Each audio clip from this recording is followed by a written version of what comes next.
The entire kingdom was in chaos before the sun had finished rising. Every gate in the capital had been sealed, every patrol doubled. Riders had been dispatched to the 4 border provinces before the dawn mist had burned off the river, and the palace corridors echoed with the boots of guards who had been dragged from their beds by an order that brooked no questions and no delay. Find her. That was all the order said. 2 words, delivered in a voice that made grown men flinch. Alpha King Emmerich Valcourt stood at the center of the great hall, with his war council assembled around him, and he looked like a man coming apart at the seams. His hands were clenched at his sides. His jaw was locked so tight the tendons in his neck stood out like cords. And his eyes, those cold, slate gray eyes that had stared down warlords and never blinked, were wild. Caius, his beta and the only man alive who could speak to him without invitation, stood 3 paces to his left and watched the king with an expression that hovered between alarm and something quieter. Something that looked almost like recognition, as if he had been waiting for this moment without knowing it. The thing no one in the room understood, the thing that made this morning feel like the world had tilted on its axis, was that all of this was for the scribe, the quiet woman who sat in the corner of every council meeting, the one who recorded every word, every decree, every diplomatic correspondence in a hand so precise it looked like calligraphy. The one who arrived early and left late, and never once raised her voice above the volume required to ask whether anyone needed the minutes from the previous session. Leora Voss. She had been part of the palace for 3 years. Part of the furniture, some might have said, though never within the king's hearing, because now he was standing in the great hall with his chest heaving and his wolf pressing so hard against his skin that his eyes kept flickering between gray and gold, and he was issuing commands that sounded less like royal orders and more like the desperate calculations of a man who had just realized he could not breathe. Her quarters were empty. Her belongings were gone. The small room beside the records chamber where she had lived and worked for 3 years had been stripped clean, the bed made with military precision, the shelves bare, the window left open as if to let the last trace of her scent dissolve into the night air. The only thing she had left behind was the ledger. It sat on her desk, closed and centered, the leather cover worn smooth from years of daily use. Caius had been the one to find it. He had opened it to the final page, expecting the minutes from yesterday's council session. Instead, he found a single line written beneath the last entry. Not council business, not a record of proceedings. Just 7 words in her careful, steady hand. I hope he sleeps well without me. Caius had read it twice. Then he had closed the ledger and gone directly to the king. That had been 40 minutes ago. Emmerich had not slept. That much was obvious to anyone who looked at him. The bruised hollows beneath his eyes were darker than usual. His skin had a grayish pallor, and his movements had a brittle, fractured quality, like a man forcing his body through motions while something inside him was screaming. But there was something else, something the council could see but could not name. The king kept pressing his fingers to his temples. His jaw would clench mid-sentence and he would stop speaking, his eyes going distant, unfocused, as if he were listening to something no one else could hear. Twice he had gripped the edge of the table hard enough to leave marks in the wood.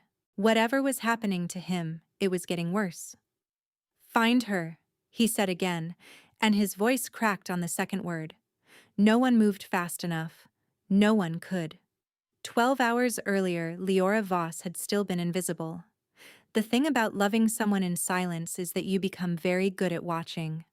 Leora had been watching Emmerich Valcourt for 3 years, 2 months, and a handful of days she had stopped counting because counting made it worse.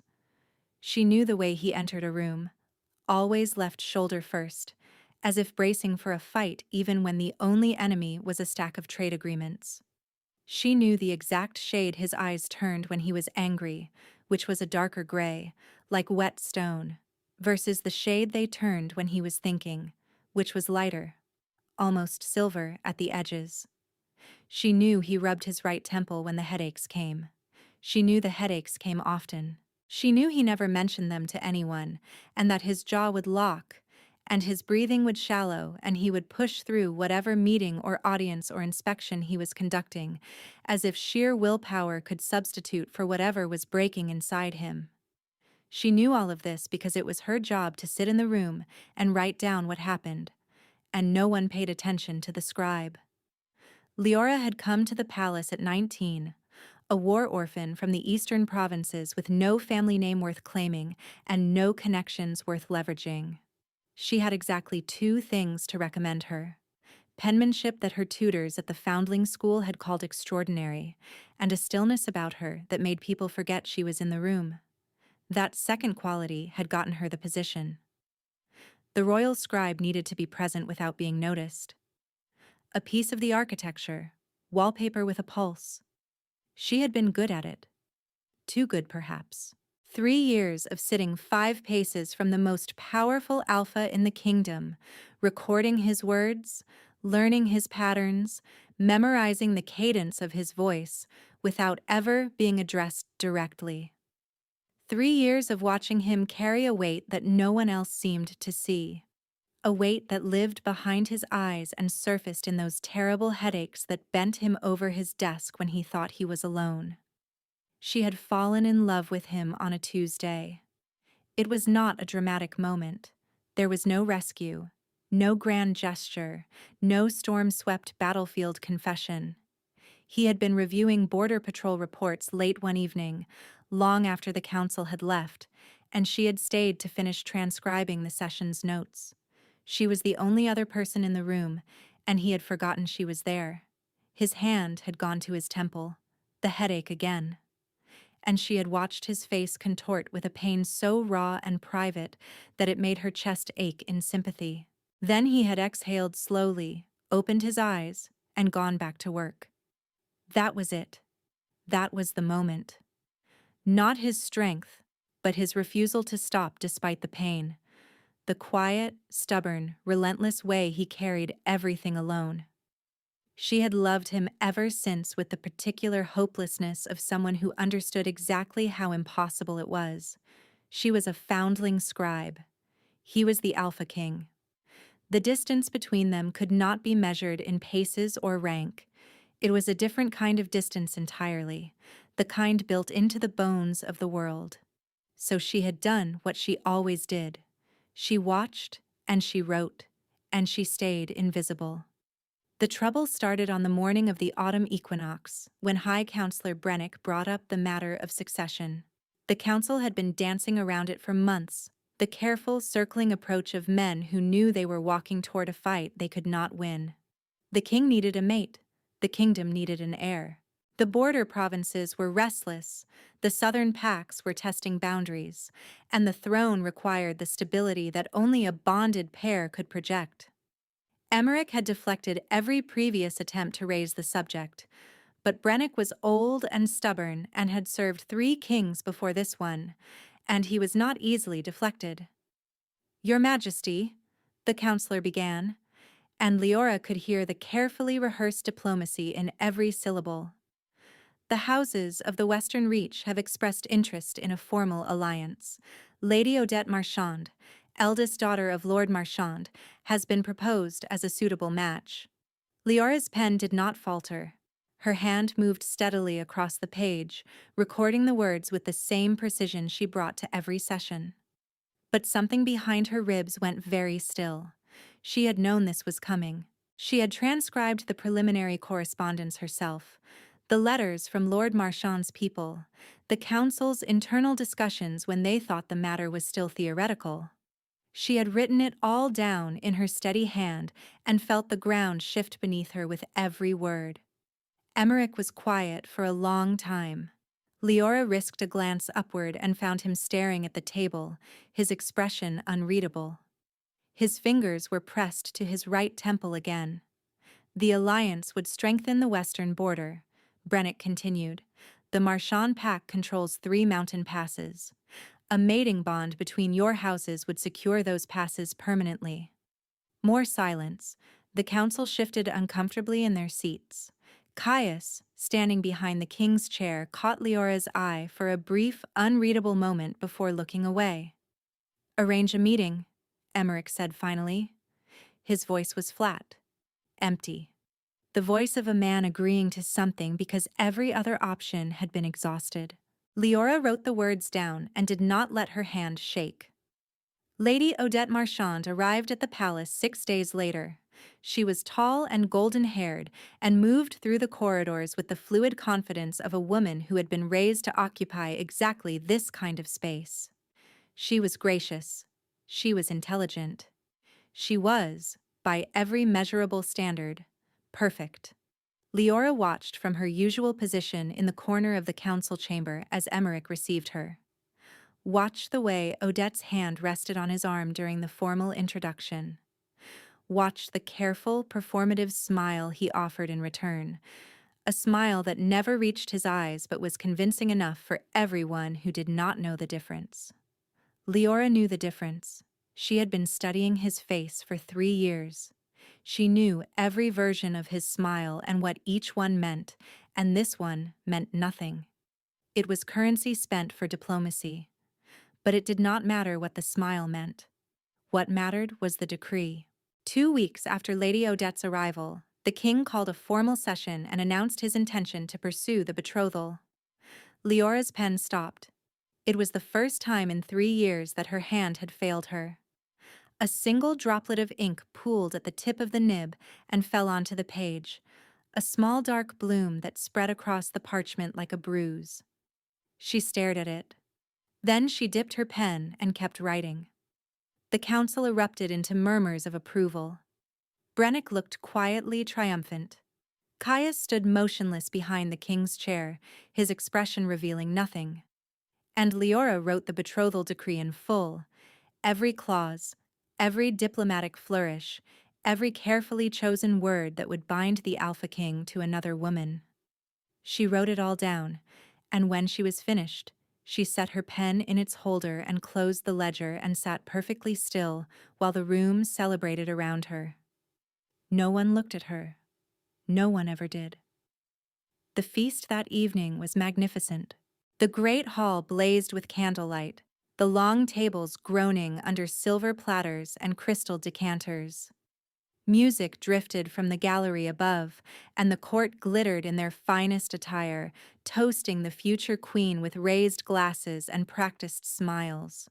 Leora sat at the far end of the hall where the scribes and minor functionaries were placed, close enough to observe, but far enough to be forgotten. She wore her usual gray dress, the one that blended with the stone walls, and she held a cup of wine she had not touched. She watched Emmerich at the high table. Lady Odette sat beside him, her golden hair catching the candlelight, her laugh carrying across the hall with effortless charm. She leaned toward him to say something, and her fingers brushed his wrist. Leora looked away. The food tasted like nothing. The music sounded like it was coming from very far away. She sat through the toasts and the speeches and the counselors' self-congratulatory remarks about Western alliances and mountain passes, and she smiled when someone glanced in her direction because that was what you did when you were wallpaper. You reflected whatever the room expected and kept the rest locked behind your teeth. Midway through the evening, she made the mistake of looking up again. Emmerich was scanning the hall, his gaze moving across the crowd with the distant, cataloging attention of a man who was always assessing threats even at his own celebration. His eyes swept past the lower tables, past the servants, past the scribes, past her. His gaze moved through the space she occupied as if she were made of glass, as if she were not there at all. Something inside Leora cracked. It was not dramatic. There was no sound, no gasp, no outward sign. But she felt it happen. A small, clean break somewhere deep in her chest, like a bone that had been holding too much weight for too long and had finally, quietly, given way. She set down her untouched wine and left the feast. No one noticed. Back in her quarters, Leora sat on the edge of her narrow bed and pressed her hands flat against her knees. The room was small and spare, as it had always been. A desk, a chair, a shelf of reference texts, a window that overlooked the inner courtyard. 3 years of her life contained in a space barely larger than a closet. She had always told herself that proximity was enough, that being near him, hearing his voice, existing in the same room as he did, was a form of having. A quiet, private, sustainable form that asked nothing of him and cost nothing she could not afford. She had been wrong. Proximity was not having. Proximity was starving with your face pressed against the glass of a bakery window, and she had been doing it for 3 years, and she could not do it for one more day. Leora stood up and began to pack. She did it methodically, the way she did everything. She folded her spare dress and her night clothes and placed them in the canvas bag she had brought with her from the foundling school. She wrapped her mother's ring, the only thing she had from before, in a cloth and tucked it into the inner pocket. She gathered her personal papers, her identification documents, the letter of employment she would no longer need. She left the reference texts. They belonged to the palace. When the bag was packed, she opened her ledger one final time. The betrothal decree stared up at her from the page, each word in her own handwriting, each letter a small act of self-destruction she had committed with perfect penmanship. Beneath the last line of official record, she dipped her pen and wrote 7 words. "I hope he sleeps well without me." She stared at the sentence. It said everything and nothing. It was petty and honest and sad, and she did not care. She closed the ledger, centered it on the desk, and left the room. The palace corridors were empty at this hour. The feast would continue for another 2 hours at least, and the guards posted at the inner gates were watching the celebration, not the service passages that connected the kitchens to the outer grounds. Leora had spent 3 years recording the palace's operations in exhaustive detail. She knew every shift rotation, every patrol gap, every door that was left unlocked between the second and third watch. She had written it all down at some point or another. She had never imagined she would use that knowledge to leave. The night air hit her face as she stepped through the postern gate, and she inhaled sharply, the cold burning her lungs. The capital spread out below the palace hill, a sprawl of tiled roofs and lamplight and sleeping streets. Beyond it, the eastern road stretched toward the provinces, toward the foundling school, toward a life that had no king in it. Leora pulled her cloak tighter around her shoulders, adjusted the strap of her bag, and began to walk. She did not look back. Looking back was a luxury for people who had something to return to. The tears came about a mile past the outer wall. She let them fall without wiping them away, her boots steady on the packed earth road, her breath fogging in the autumn air. She cried quietly, the way she did everything quietly, and the road absorbed the sound as if it understood that some grief was meant to be private. Behind her, the palace glowed on its hill like a lantern. She kept walking. She was 2 miles from the capital when it happened. In his chambers, 3 floors above the empty records room, Emmerich Valcourt woke with a gasp. He had not been asleep long. An hour, perhaps less. The feast had drained whatever reserves he had left, and he had collapsed onto his bed still half-dressed, too exhausted to remove his boots. But now he was upright, his hands gripping the sheets, his heart slamming against his ribs, and something was very, very wrong. The noise. It hit him like a wall of water. A roaring, churning flood of sensation that poured into his skull from every direction at once. Anger from the guards on the night shift. Longing from a couple somewhere in the East Wing. Grief from a servant mourning a dead relative. Fear, boredom, jealousy, loneliness, every emotion in the palace crashing into him simultaneously, layered and tangled and impossibly loud. He pressed his palms against his temples and bit back a scream. It had not been this bad in years, not since before, not since. He froze. Something was missing. Not a sound, but the absence of sound. A pocket of quiet that he had grown so accustomed to that he had stopped noticing it existed. A stillness that had lived somewhere in the palace like a heartbeat he had mistaken for his own. It was gone. Emmerich stumbled to his feet, his vision blurring at the edges, the noise crashing through him in relentless waves. He braced himself against the bedpost and tried to think through the storm. Something had changed. Something fundamental had shifted in the fabric of the palace, and whatever thin barrier had been standing between him and the full force of his curse had just been ripped away. He made it to the door before his knees buckled. He caught himself on the frame and snarled through clenched teeth, forcing his body upright through sheer will. Then Caius was there, appearing from the shadows of the corridor like he always did when things went wrong, his face tight with concern. The scribe, Emmerich managed, the words barely coherent through the pain. Where is the scribe? Caius stared at him. Something flickered across the beta's face, a flash of understanding so swift it was almost invisible. I will find out, Caius said.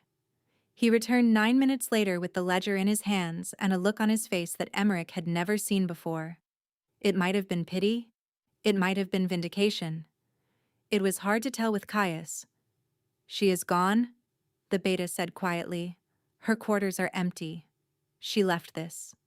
He opened the ledger to the last page. Emmerich read the 7 words. Then he read them again. The noise inside his skull reached a pitch that made his vision go white at the edges. He gripped the ledger so hard the binding cracked.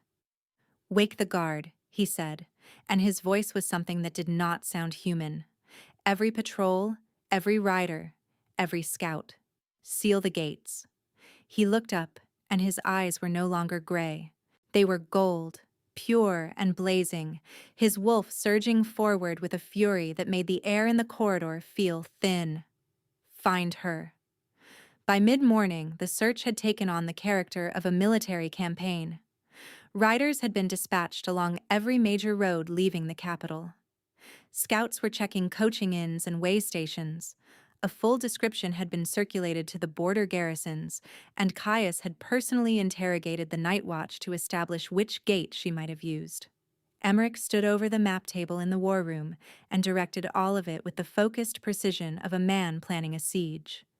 His voice was steady. His orders were clear. And every 30 seconds, he pressed his fingers to his temple and closed his eyes against a pain that was eating him alive. The noise had not stopped. It had gotten worse. Every person who entered the war room brought their emotions with them like a draft through an open door. The guards carried anxiety and confusion. Brennick radiated irritation and political calculation. A servant passing in the corridor carried a thread of grief about something Emmerich could not identify and did not want to feel, but felt anyway. Sharp and sudden and nauseating. He was drowning. The palace was a roaring ocean of other people's feelings, and the thin wall of silence that had kept him above water for 3 years had vanished in the night. Caius waited until the room was empty, then closed the door. You sealed the gates for a scribe, Your Majesty, the beta said, his voice carefully neutral. Emmerich did not look up from the map. She has access to classified military correspondence, 3 years of council minutes, border patrol schedules, diplomatic intelligence. If she reaches the wrong hands, the security implications are significant. The words sounded practiced. They sounded like something he had been rehearsing in his head for the past hour, polishing the excuse until it gleamed with plausibility. Caius was quiet for a moment. You never spoke her name, he observed. Not once in 3 years. I checked the household records to confirm, and you have never once addressed her directly. She sat 5 paces from your chair at every council session, and you never looked at her. Emmerich's jaw tightened. Your point? My point, Caius continued, is that you did not know her name until I told you this morning, and now you have the entire kingdom searching for her. The king said nothing. His fingers pressed harder against his temple. Caius moved to the table and placed his hands flat on the map, forcing Emmerich to meet his eyes. "The headaches," he said, lowering his voice. "They were always better during council sessions, weren't they?" The silence that followed was so heavy it seemed to have weight. Emmerich's hand dropped from his temple. He stared at Caius with an expression that shifted from denial to confusion to something colder. Something that looked like the beginning of understanding. "I never connected it," he said slowly. "No," Caius agreed. "You wouldn't have. She was invisible. That was the entire point of her position. But I've been tracking your episodes for 2 years, and the pattern is there. The headaches diminished when she was in proximity. They worsened during her days off. They disappeared almost entirely during extended council sessions when she sat beside you for hours." Emmerich braced his hands against the table edge. The wood creaked under his grip. "That is not possible," he said. "The curse cannot be suppressed by proximity to a single person. Mirren and her healers have tried everything." "Have they tried her?" Caius asked. Another silence. Longer this time. Before Emmerich could respond, the door opened, and Mirren herself entered, her sharp eyes sweeping the room with the practiced assessment of a woman who had been treating the king's secret condition for years. "Sit down," she said in the tone that brooked no argument. "Caius sent for me, and I can see from across the room that you are in crisis." Emmerich did not sit. Mirren examined him anyway, standing on her toes to press her fingers to his temples, tilting his head to study his eyes, checking his pulse with practiced efficiency. "The curse is fully active," she announced. "No suppression at all." "When did this start?" "Last night," Emmerich ground out. "Shortly after midnight." Mirren turned to Caius. "The scribe left around that time?" Caius nodded. Mirren's expression shifted. Something passed behind her eyes, a rapid calculation that rearranged everything she thought she knew. "Sit down," she said again, and this time the command carried a weight that made even the king obey. He sank into a chair. "This is not just the curse," Mirren said carefully. "What I'm seeing is compounded by something else. Something biological. Your wolf is in distress, your vitals are erratic, and the empathic flooding has intensified beyond anything the curse alone should produce." She paused, choosing her next words with the precision of a surgeon choosing where to cut. "Your Majesty, you are experiencing bond severance. An incomplete mating bond has been forming between you and that woman, likely for years. Her proximity sustained it, kept it quiet, kept you quiet. Now that she is gone, the bond is tearing, and it is taking your defenses against the curse down with it." Emmerich stared at her. "She is your mate," Mirren said plainly. "And if the bond is not restored, you will both deteriorate." The word landed like a blade. "Both?" Emmerich's voice was barely audible. "She is suffering this too?" Mirren's expression softened fractionally. "If the bond is as developed as I believe, then yes, she will be experiencing the same severance. Pain, disorientation, physical decline. She may not understand what is happening to her, but it is happening." Emmerich stood so abruptly the chair toppled behind him. His eyes flashed gold, and for a moment the room seemed to vibrate with the force of his wolf pressing against the surface. "Then I need to find her now," he said. The complication arrived in silk and composure.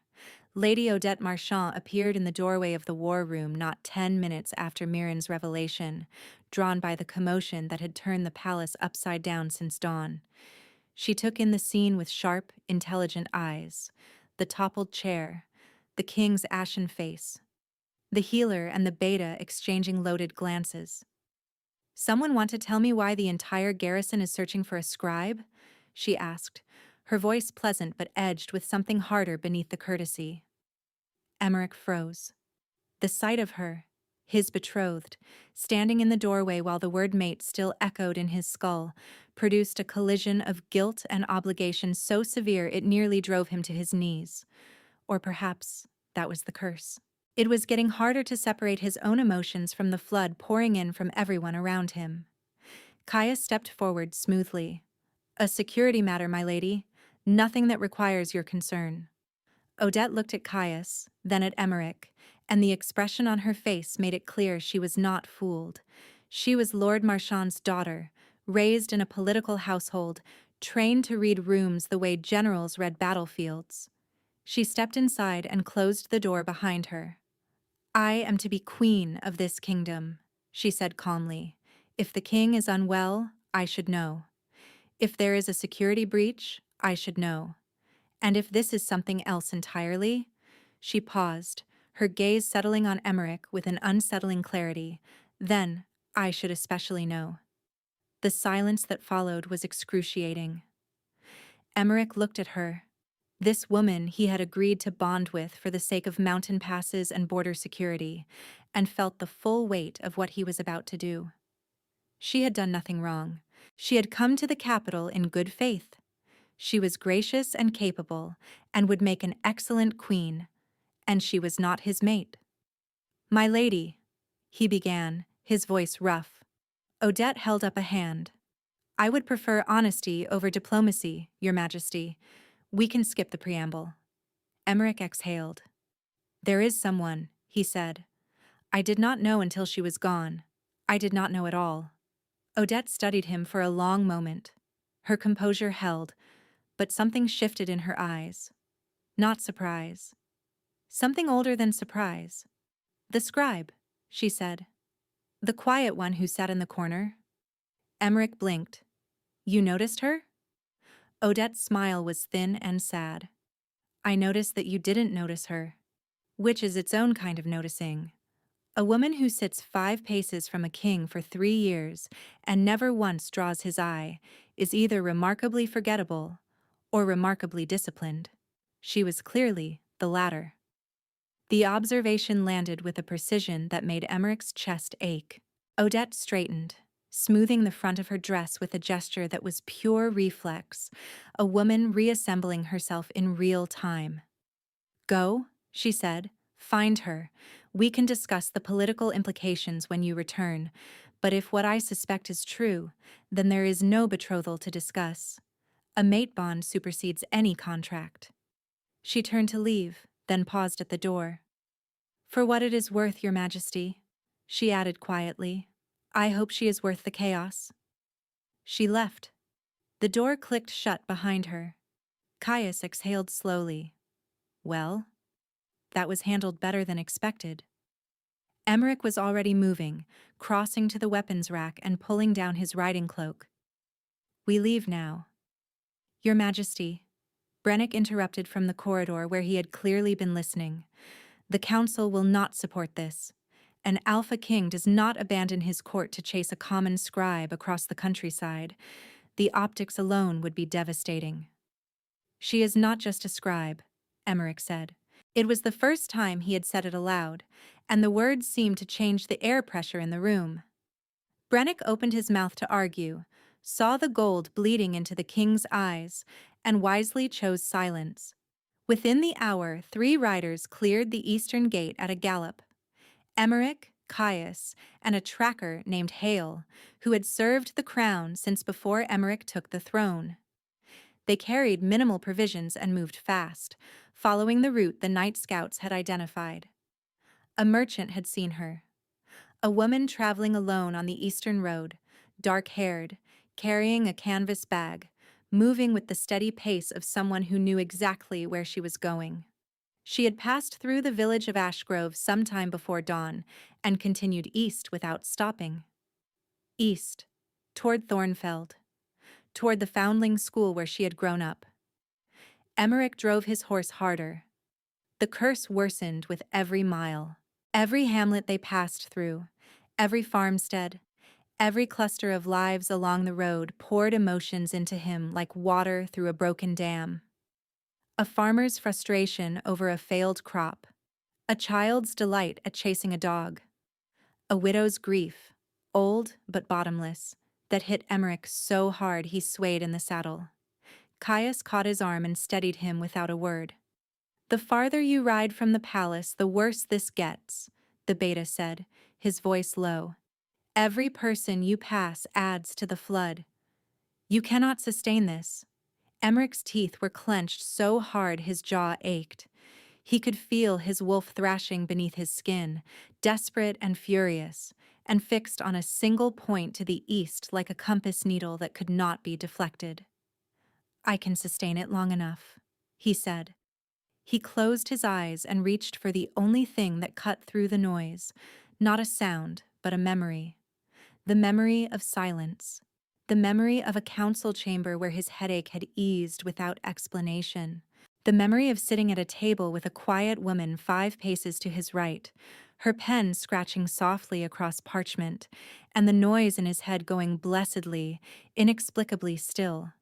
He had never looked at her. 3 years of peace she had given him, and he had never once turned his head to see where it was coming from. The shame of it burned worse than the curse.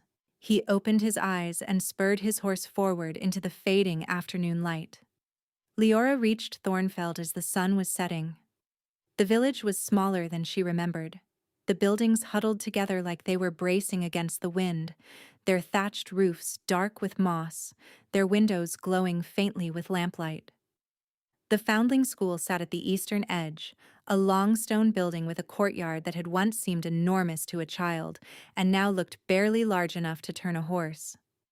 She stood at the gate and felt nothing. Or rather, she felt too much to isolate any single emotion, and the result was a kind of numbness that sat in her chest like a stone. This was where she had been left. A bundle on the steps, they had told her, on a night cold enough to kill.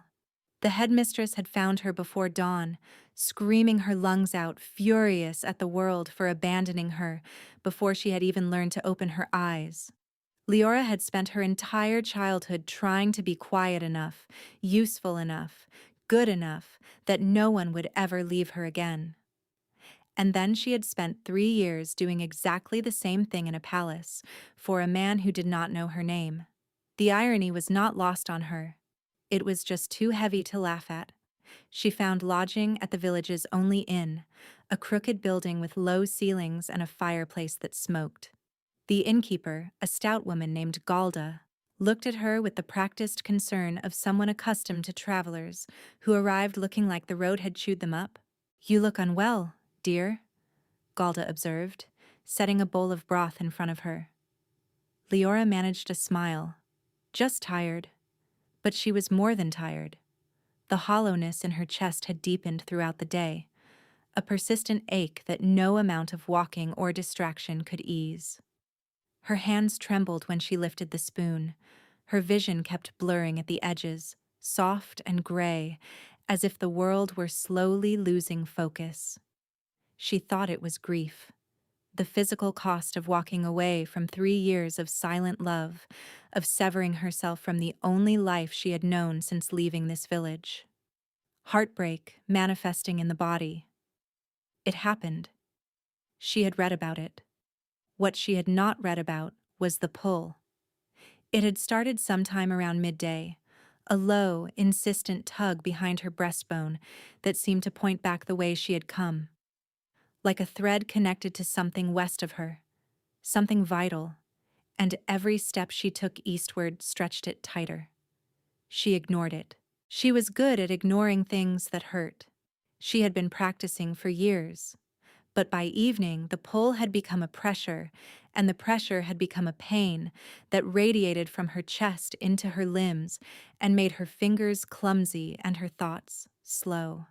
Galda brought a healer, an old woman named Cressida who smelled of dried sage and spoke in the blunt, unvarnished manner of country practitioners who had seen everything. Cressida pressed her fingers to Leora's wrist, studied her eyes, listened to her breathing. Then she sat back and frowned. "You are not ill," she said.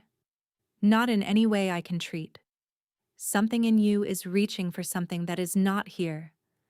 Have you lost someone recently?" Leora stared at the ceiling. not someone I ever had. Cressida gave her a look that suggested she knew exactly how much Leora was leaving out but was too polite to press. Rest, the healer said. Eat. Whatever is happening, your body needs strength. Leora tried. She ate half the broth and drank some water and lay down on the narrow bed in her rented room.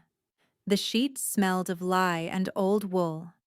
The ceiling was low enough that she could have touched it if she raised her hand. She closed her eyes. The ache roared. It came in waves now, cresting and falling with a rhythm that felt almost like a heartbeat, except it was not hers. It was somewhere else. Someone else. A distant percussion that resonated through whatever invisible thread still connected her to the West. She curled onto her side and pressed her fist against her sternum, trying to push the pain back down. I left, she told herself. I had to leave. There was nothing for me there. He does not know me. He was never going to know me. I wrote his words for 3 years and he never looked up. All true. All of it. Every word was accurate and none of it helped. Because the ache did not care about accuracy. It cared about proximity, about the absence of something it needed the way lungs needed air, and no amount of rational thought could convince it that the right decision and the survivable decision were the same thing. Hours passed. The fire in the hearth burned down to embers. The room grew cold. Leora's trembling worsened. She pulled the blanket tighter around herself and felt the ache spread from her chest into her bones, into her blood, into every part of her. She thought about the last time she had been warm, sitting in the council chamber, 5 paces from the king, her pen moving steadily across the page while his voice filled the room. She had been warm then. She had always been warm in that room, in his proximity, wrapped in something she had mistaken for contentment, when it was actually something far more dangerous. The trembling became shaking. The shaking became convulsions. Leora tried to call out, but her voice came out as a whisper. The room tilted sideways, and the edges of her vision went dark, and she felt herself falling inward, collapsing like a building whose foundations had been quietly removed. The last thing she felt before consciousness left her was the thread in her chest going taut, vibrating like a struck wire, sending a single, desperate pulse westward into the dark. 40 miles away, on a road between 2 nameless villages, Emmerich Valcourt pulled his horse to a violent stop. Caius drew up beside him. What is it? Emmerich was rigid in the saddle, his eyes wide, his hand pressed flat against his chest. His face had gone white. Something is wrong, he said, and his voice shook for the first time since Caius had known him. Something is very wrong. She is... He could not finish the sentence. The bond, thin and incomplete and stretched across 40 miles of countryside, pulsed once more against his ribs and then went terrifyingly, absolutely, still. Emmerich roared her name into the dark. The sound tore through the night, raw and anguished and barely human, and it sent birds scattering from the trees in every direction. Caius steadied his own horse and watched the king spur his mount forward at a speed that bordered on reckless, plunging into the darkness of the eastern road, like a man being chased by something worse than death. The beta followed without hesitation. Behind them, Hale drove his horse to keep pace, and the 3 riders disappeared into the night, racing toward a woman who might already be beyond their reach. They reached Thornfeld before dawn. The village was dark and still, its windows shuttered against the autumn cold, and Emmerich was off his horse before the animal had fully stopped. The bond in his chest had gone from a vibration to a faint, barely perceptible hum, like a heartbeat heard from too far away, and the weakness of it terrified him more than anything the curse had ever done. Caius caught the reins of his horse and asked no questions. Hale was already knocking on the inn door. Galda, the innkeeper, appeared in her nightclothes with a candle in one hand and a look on her face that shifted rapidly from irritation to alarm when she saw 3 armed men and the wild-eyed expression of the one in front. The woman, Emmerich said. Dark hair? Traveling alone. Where is she? Galda led them upstairs without argument. She had seen enough of the world to know when a man was past the point of being reasoned with, and this one was past it by a considerable distance. The room was small and cold. The fire had burned to ash. And Leora was on the bed, curled tight on her side, her face drained of color, her breathing so shallow it was barely visible. Emmerich crossed the room in 2 strides and dropped to his knees beside the bed. The moment his hand touched hers, something happened. A current, warm and immediate, passed between their skin. The hum in his chest flared brighter, steadied, and began to strengthen. He heard her inhale, a sharp, involuntary gasp, and her fingers twitched beneath his. The noise in his head, the relentless howling storm that had battered him for 2 days, dimmed, not gone, not silent, but pushed back, muffled as if someone had closed a window between him and the chaos. He exhaled so hard his entire body shuddered. Leora's eyes opened. For a moment she simply stared at him. Her gaze was glassy and unfocused, and he watched consciousness return in stages, confusion giving way to recognition, giving way to something he could not read. Your Majesty? She whispered. The title cut through him like a blade. He was kneeling on a rough wooden floor in a village inn, holding the hand of a woman he had ignored for 3 years, and she was calling him, Your Majesty. Emmerich, he said. My name is Emmerich. She blinked at him. Her color was returning faintly, the gray pallor receding as the bond fed warmth back into her through their joined hands. You should not be here, she said, and her voice cracked on the last word. He did not let go of her hand. Where else would I be? Running your kingdom, she replied, signing your betrothal, doing any of the things that do not involve chasing a scribe across the countryside. The words had an edge, thin and brittle, like a blade forged from hurt rather than steel. Emmerich heard the pain underneath and knew he deserved every syllable. The betrothal is dissolved, he said. Lady Odette released me herself. Leora's expression flickered. Released you? Why? Because she saw what I was too blind to see, Emmerich said, and the rawness in his voice surprised even him. Because she noticed you before I did, and she had the grace to step aside. Leora pulled her hand away. The noise surged back into his skull immediately, sharp and punishing, and he flinched but did not reach for her again.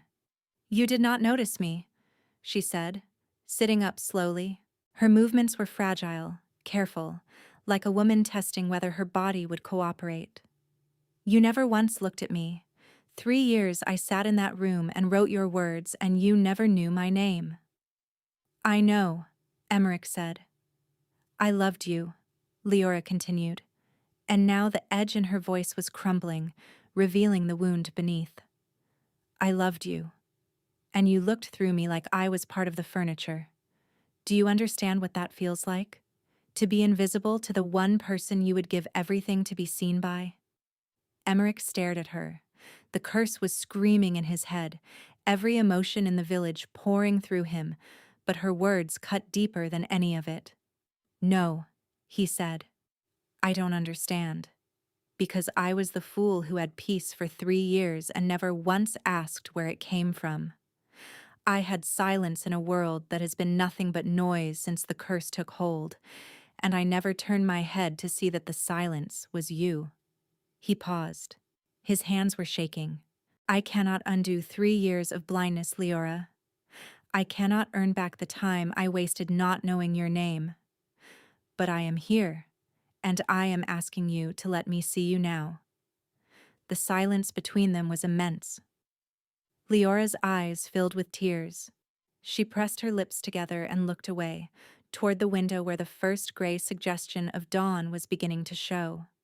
I left because staying was killing me, she said quietly. Loving someone who does not see you is a slow kind of death, and I had been dying for years. Emmerich moved closer. not reaching for her, just closer. "Then let me see you," he said again, "not because the bond demands it, not because the curse requires your proximity, because I was wrong, and I know I was wrong. And I would rather spend the rest of my life proving it than one more hour pretending I can survive without you." Leora looked at him, really looked at him, the way she had been looking at him for 3 years from her corner of the council chamber. Except now he was looking back. "You are terrible at this," she said, and a tear slipped down her cheek. "I know," Emmerich admitted. She reached for his hand. The bond flared the moment their fingers intertwined, bright and warm and so overwhelming that Leora gasped. The current ran through both of them, deeper now, stronger, settling into bone and blood with a permanence that felt like coming home. Emmerich leaned forward and pressed his forehead against hers. His breath was unsteady. His eyes were closed. And when she tilted her face up and kissed him, he made a sound low in his throat that was equal parts relief and desperation, and 3 years of loneliness breaking open all at once. The kiss deepened. His hand came up to cradle her face, his thumb tracing the line of her cheekbone, and she could feel the trembling in his fingers, the barely contained force of a man who was terrified of holding too tight and incapable of letting go. When they finally pulled apart, his eyes were gold, bright and unwavering, and his wolf was so close to the surface she could feel it pressing against his skin where their bodies touched. He bit her. The mating bite, driven by instinct older than language, and the bond sealed itself with a force that stole the breath from both of them. She marked him in return, claiming him as hers, and felt the bond lock into place, complete and irreversible. The noise in his head went silent, not muffled, not pushed back. Silent. Emmerich's eyes went wide. The silence held for 10 seconds, 20, a full minute. Then, slowly, the noise crept back in, quieter than before, manageable, but still there. The curse was not broken. They stayed in the room at the inn through the morning and into the afternoon. Caius posted himself outside the door and turned away every interruption with a calm authority that suggested the beta had been waiting for this particular duty for a very long time. Leora lay with her head on Emmerich's chest and felt the bond humming between them, steady and warm and more real than anything she had ever experienced. She could feel him now, not just his presence, but his interior, the constant grinding vigilance, the weight he carried in his shoulders even when he slept, and beneath it all, like a wound that had never been cleaned, the curse. It was quieter with her beside him. She could feel the way her proximity dampened the empathic flood, absorbing the worst of it, creating a radius of calm around them both. But it was still there, pressing at the edges, waiting for any gap in their contact to rush back in. "It is not going to stop, is it?" she asked. Emmerich was quiet for a moment. His hand moved slowly through her hair, a gesture so tender it made her chest ache. "The curse was placed during the Ashenmoor campaign," he said. "A woman named Vel. Her settlement was caught between our forces and the enemy, and when the fighting was over, her people were among the dead." He paused. "She cursed me to feel every heart I had failed to protect, to carry their pain. All of it. Forever." Leora was silent, letting him speak. "The curse should have faded by now," Emmerich continued. "Mirren said it years ago. The magic was strong but not permanent. It should have weakened. Instead, it has gotten worse." He exhaled. "I have never understood why." Leora lay still, feeling the bond pulse between them. Through it, she could sense the shape of his pain, not the details but the texture. Guilt, enormous and unrelenting, wrapped around everything inside him like a vine strangling a tree. "Let me in," she said. Emmerich stiffened. "What? The bond? You are holding it half open. You are letting me feel the surface but not the depth." She lifted her head and looked at him. Let me in all the way. Let me feel what you feel. His expression closed immediately. No, the flood would overwhelm you. You do not know what it is like to feel hundreds of people at once. Leora held his gaze. I have spent my entire life watching people, reading their faces, interpreting their moods, understanding their emotions from the outside because I was never important enough to be told directly. She paused. You think I will drown? I won't. Emmerich shook his head. You cannot know that. And you cannot heal if you keep carrying this alone, Leora replied. The stubbornness in her voice surprised them both. You tried alone for years, and it nearly killed you. Let me help. Please.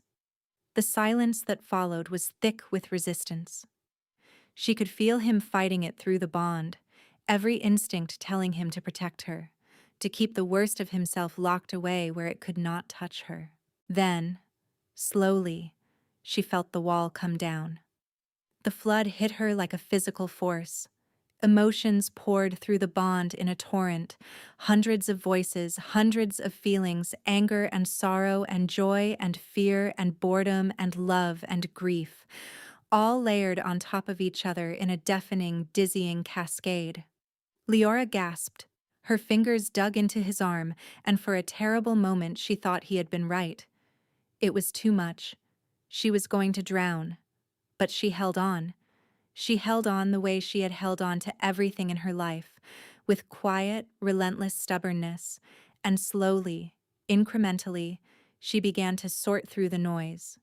Not fighting it, not blocking it, just letting it pass through her the way water passes through open fingers. She could feel the farmer's frustration from the road, Galda's worry downstairs, Cressida's curiosity, Caius's fierce protectiveness outside the door. The emotions moved through her and kept moving, arriving and departing like waves, and she let them go. And then, beneath it all, she found what she was looking for. His guilt. It was not an emotion among many. It was the foundation. The bedrock on which the entire curse had built its house, a massive, immovable conviction that lived at the center of Emmerich Valcourt like a second heartbeat. The belief that he deserved this, that the people who died at Ashenmoor were his responsibility, his failure, his debt, and that no amount of suffering would be enough to repay it. The curse had not faded because he would not let it fade. He had been feeding it for years with his own guilt, keeping it alive, keeping it strong, because some part of him believed the punishment was just. You think you deserve this? Leora whispered. Emmerich went rigid beneath her. You think their deaths are a debt you have not finished paying, she continued, her voice thick with tears. So you carry the pain. You refuse to let it go because letting it go would feel like forgetting them. And you would rather destroy yourself than forget. His breathing had gone ragged. She could feel the truth of it reverberating through the bond, raw and exposed and undeniable. I gave the order, he said, his voice barely audible. The settlement was in the crossfire, and I gave the order to advance. I knew the risk. I calculated it. And I chose the mission over their lives. Leora sat up and took his face in her hands. Yes, she said, and she did not flinch. You made an impossible choice in an impossible situation, and people died. That is true. That happened. And it was terrible. She felt his jaw clench beneath her palms. But carrying their pain forever does not bring them back, she continued. It does not honor them. It just destroys you. And she paused, her voice breaking. I spent my entire life believing I was not worth seeing, that if I had been better, my parents would have kept me, that I had to earn every scrap of love by being useful, by being invisible, by never asking for anything. She held his gaze. We have both been telling ourselves lies, Emmerich. Yours is that you deserve to suffer. Mine is that I deserve to be invisible. And they are both wrong. His eyes filled with tears. She watched them fall and did not look away. "You are allowed to put this down," she whispered. "You are allowed to grieve and still live. You are allowed to be forgiven." Something broke inside him. Not the curse. Something older. Something that had been holding the curse in place for years, feeding it, sustaining it, keeping it rooted in his chest like a parasite that its host had chosen to shelter. The guilt did not vanish. It would not vanish overnight, and Leora knew that. But it loosened. She felt it through the bond, felt the terrible, crushing weight shift and ease, felt Emmerich take a full breath for what might have been the first time in years. And as the guilt loosened, so did the curse. The empathic flood receded, not completely, but significantly, pulling back like a tide going out, leaving behind a quiet that was not silence, but something close, something livable, something that felt like the beginning of peace. Emmerich pulled her against his chest and held her so tightly she could feel his heartbeat against her ribs. His shoulders shook. He buried his face in her hair and let the grief pour out of him, years of it, and Leora held him and did not let go. "I see you," he said into her hair, his voice ragged and raw. "I see you, Leora." She closed her eyes and let the tears come. The curse did not break cleanly.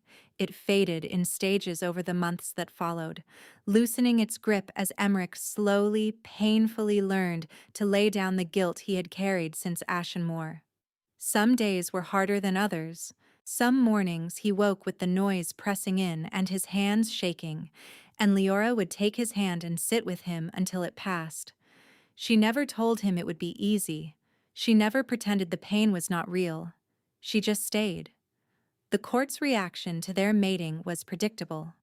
A foundling scribe as the Alpha Queen was not what the noble houses had envisioned, and the whispers followed Leora through the palace corridors like shadows she could not outrun. But Emmerich stood beside her at every public function, his hand on the small of her back, his gaze daring anyone to voice what they were whispering. They did not dare. Odette Marchand returned to the western provinces with a grace that earned her more admiration than any betrothal could have, and the alliance with the Marchand pack was eventually secured through a trade agreement that Leora herself helped draft. She was, after all, very good with documents. Brennick grumbled for exactly 3 weeks before conceding that the new queen's knowledge of policy, governance, and diplomatic correspondence was unmatched by anyone on the council, including himself. She had, after all, written it all down. Months later, Leora sat beside Emmerich in the council chamber, not in the corner but at the table, her ledger open in front of her, her pen in hand. Old habits. She still liked to record things. It helped her think. Emmerich was reviewing a border report. His brow was furrowed, his attention fixed on the document, and his left hand rested on her knee beneath the table. He did that now. Small, constant points of contact that he maintained without thinking about it, his hand on her shoulder as he passed. His fingers brushing her wrist during meetings, his forehead pressed against hers in the quiet moments before sleep. He was not cured. The empathic sensitivity remained, a faint echo of the curse that might never fully disappear. But it was manageable now, quieter, more like an extra sense than a prison, and on the days when it surged, Leora was there. She was always there. The old ledger sat on a shelf in their chambers, closed and untouched. Leora had considered throwing it away, but Emmerich had asked her to keep it. He said the 7 words on the last page were important. "A reminder," he told her once, pulling her close in the dark, "of what I almost lost because I did not look up." Leora had smiled against his chest and said nothing, because some things did not need words. Outside, the kingdom carried on in its imperfect, sprawling way. Wars threatened and were averted. Harvests came and went. The noble houses adapted, grudgingly, to a queen who had once been invisible and now refused to be. And in the council chamber, 5 paces from where she had once sat unnoticed. Leora Voss recorded the proceedings in her steady hand and felt the king's thumb trace a slow circle on her knee, a tiny, deliberate gesture that said more than any decree. I see you. I see you. I see you.